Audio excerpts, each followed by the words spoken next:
এটা আমাদের last warning, হুঁশিয়ার হয়ে যান।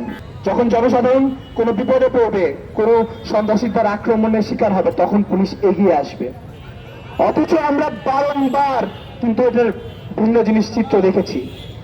আমরা যদি কিছুদিন আগের ঘটনা স্মরণ করি, অর্থাৎ 15 জুলাই 2024 আমরা ছাত্রলীগের হাতে ক্যাম্পাসে আমরা তাদের সন্ত্রাসী আক্রমণের শিকার হয়েছিলাম।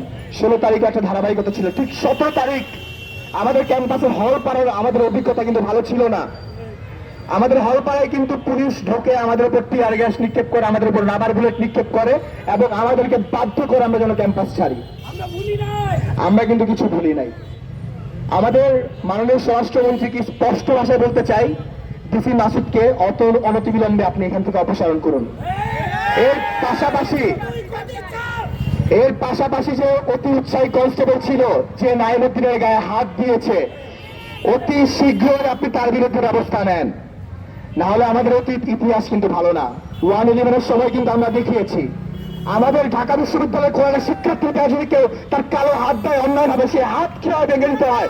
আমরা শিক্ষার্থীরা খুব ভালোভাবে সেটা জানি। এটা আমাদের লাস্ট ওয়ার্নিং, হুঁশিয়ার হয়ে যান। আর পুলিশ ভাইদের মধ্যে বলতে চাই, আপনাদের প্রতি আমাদের কোনো রাগ এবং ক্ষোভ নাই।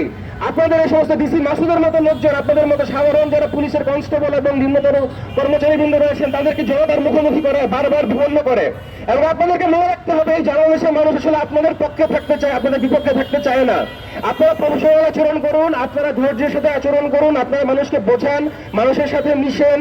আমরা কিন্তু এখনো ভুলে যাই না পুলিশের সাথে আমাদের সম্পর্ক কি, পুলিশ আমাদেরকে কেমন আচরণ প্রত্যাশা এবং কেমন নির্যাতন উপহার দিয়েছে জুলাই আগস্ট মাসে। আমরা কিন্তু এগুলো কিছু ভুলে যাই নাই, কিন্তু আমরা এগুলো ভুলে যেতে চাই। আমরা চাই বাংলাদেশের মানুষ, বাংলাদেশের সর্বস্তরের মানুষ একসাথে থাকবে, একটা সুন্দর বাংলাদেশের সমাজ আমরা গড়ে তুলবো, যেখানে পুলিশ বা রাষ্ট্রীয় বাহিনী এই ধরনের নিপীড়ন চালাতে পারবে না। আমাদের দেশে কোনো আইনে বলা নেই, কোনো স্ক্রিপচারে বলা নেই যে মৌখিক বাকবিতণ্ডার জন্য পুলিশ গায়ে হাত তুলতে পারে। আমাদের সবার দাবি, ক্যাম্পাস এরিয়ায় অযাচিত পুলিশিং বন্ধ করতে হবে। কালকের হামলায় অংশগ্রহণকারী পুলিশ সবাইকে, ডিসি মাসুদ সহ সবাইকে শাস্তির আওতায় আনতে হবে। আমাদের ক্যারিয়ার, আমাদের ক্যাম্পাস এরিয়ায় আমাদের সবার মানবাধিকার সুরক্ষা করতে হবে, আমাদের নিরাপত্তা দিতে হবে।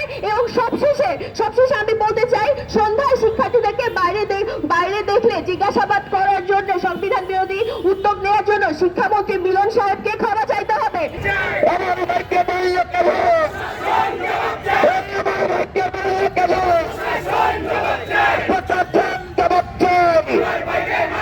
হামলার সাথে জড়িত ছিল, ক্রাইমের সাথে জড়িত ছিল, সেগুলোর এগেইনস্টেও তদন্ত করতে হবে, করে প্রয়োজনে তাকে সাসপেন্ড করতে হবে, অপসারণ করতে হবে, তাদের প্রত্যেকের এগেইনস্টে ব্যবস্থা নিতে হবে। ইউএফটি ফার্স্টের সাথে ট্রেড করুন যে কোনো জায়গা থেকে, ক্যাম্পাসে ক্লাসের ফাঁকে, ঢাকার জ্যামে বসে কিংবা ঘরে বসে।